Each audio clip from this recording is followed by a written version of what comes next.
Israel और Hamas के बीच एक बार फिर भिड़ंत हो गई है। हमास ने गाजा स्ट्रिप से इजराइल के ऊपर 5000 रॉकेट्स दागने का दावा किया है। हमास के हमले की वजह से आधिकारिक तौर पर एक महिला की मौत हो गई। इजराइल ने भी हमास को चेतावनी देते हुए युद्ध के लिए तैयार रहने के लिए कहा है।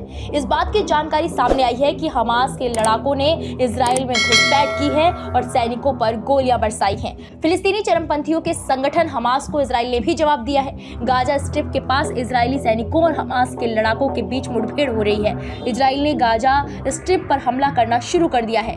ये पहला मौका नहीं है जब इजराइल और फिलिस्तीन चरमपंथी संगठन हमास के बीच युद्ध हुआ है। 2021 में भी दोनों के बीच जंग हुई थी। ऐसे में आइए जानते हैं कि इजराइल फिलिस्तीन विवाद क्या है जिसकी वजह से इस बार हमास और इजराइल भिड़े हैं। इससे पहले आपके मन में सवाल उठ रहा होगा कि आखिर इजराइल फिलिस्तीन का भूगोल क्या है। तो आपको बता दें कि मिडिल ईस्ट में मौजूद इजराइल एक यहूदी देश है। इसके पूर्वी हिस्से में वेस्ट बैंक मौजूद है जहां फिलिस्तीन नेशनल अथॉरिटी फिलिस्तीन लोगों के लिए सरकार चलाती है। इसे संयुक्त राष्ट्र से मान्यता मिली हुई है। इजराइल के दक्षिण पश्चिमी हिस्से पर एक पट्टी है जो दो तरफ से इजराइल से घिरी है, एक तरह से भूमध्य सागर और एक तरफ से मिस्र की ओर से। इसे गाजा स्ट्रिप के तौर से जाना जाता है। वेस्ट बैंक और गाजा स्ट्रिप को आमतौर पर फिलिस्तीन के तौर पर जाना जाता है। इजराइल में इजराइल की सरकार है जबकि वेस्ट बैंक में फातह पार्टी सरकार चलाती है।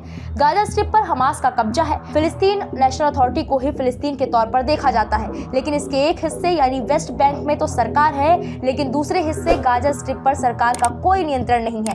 यहाँ पर हमास ने तख्ता पलट तक 2007 से शासन करना जारी रखा है। वेस्ट बैंकों में ही इस्लाम, यहूदी और ईसाई धर्म का पवित्र शहर यरूशलेम मौजूद है। अब सवाल ये उठता है कि क्या है इजराइल फिलिस्तीन विवाद। इजराइल फिलिस्तीन विवाद 100 साल से भी ज्यादा पुराना है। प्रथम विश्व युद्ध में ओटोमन सल्तनत की हार के बाद फिलिस्तीन के नाम से ही पहचानने वाले हिस्से को ब्रिटेन ने अपने नियंत्रण में ले लिया। उस वक्त इजराइल नाम से कोई देश नहीं था। इजराइल से लेकर वेस्ट बैंक तक के इलाके को फिलिस्तीन क्षेत्र के तौर पर जाना जाता था। यहाँ पर अल्पसंख्यक यहूदी और बहुसंख्यक अरब रहा करते थे। फिलिस्तीनी लोग यहीं के रहने वाले अरब थे, जबकि यहूदी लोगों के बाहर से आने की बात होती थी। फिलिस्तीनी लोगों और यहूदियों के बीच विवाद की शुरुआत तब हुई जब अंतर्राष्ट्रीय समुद्र ने ब्रिटेन को कहा कि वो यहूदी लोगों के लिए फिलिस्तीन को एक राष्ट्रीय घर के तौर पर स्थापित करें।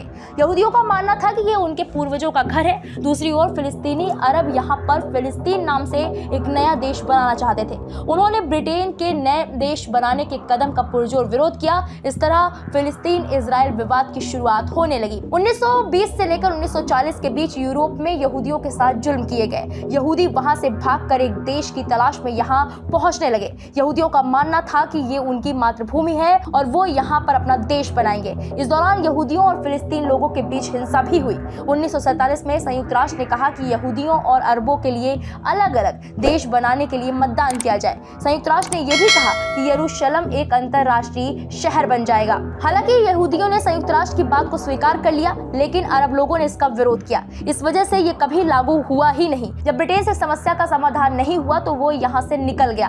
फिर 1948 में यहूदी नेताओं ने इजराइल के निर्माण का ऐलान कर दिया। फिलिस्तीनियों ने इसका विरोध किया और इस तरह दोनों पक्षों के बीच पहले युद्ध की शुरुआत हुई। जब तक संघर्ष विराम लागू हुआ तब तक इजराइल के पास एक बड़ा हिस्सा आ गया। एक और सवाल, यरूशलेम को लेकर विवाद क्या है। बता दें कि फिलिस्तीन लोगों के लिए जॉर्डन और मिस्र जैसे अरब मुल्कों ने लड़ाई लड़ी थी, लेकिन उनकी हार की वजह से फिलिस्तीन एक छोटे हिस्से में सिमट कर रह गया।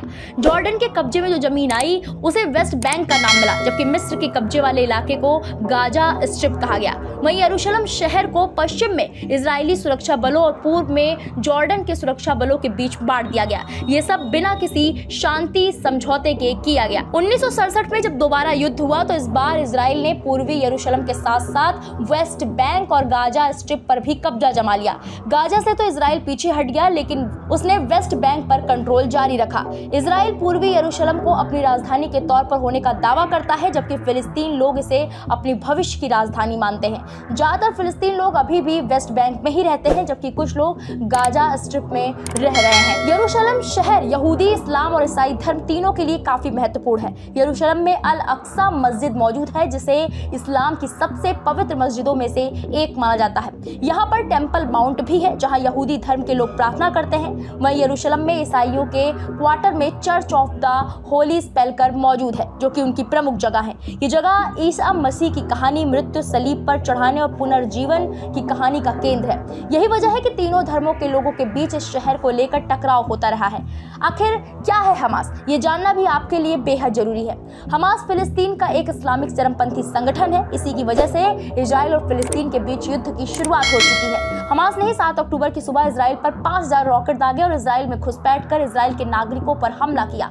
हालांकि अब इजराइल ने हमास के खिलाफ ऑपरेशन आयरन स्वॉर्ड शुरू कर दिया है। बता दें कि साल 1987 में हुए जन आंदोलन में शेख अहम यासीन ने हमास संगठन की नींव रखी थी।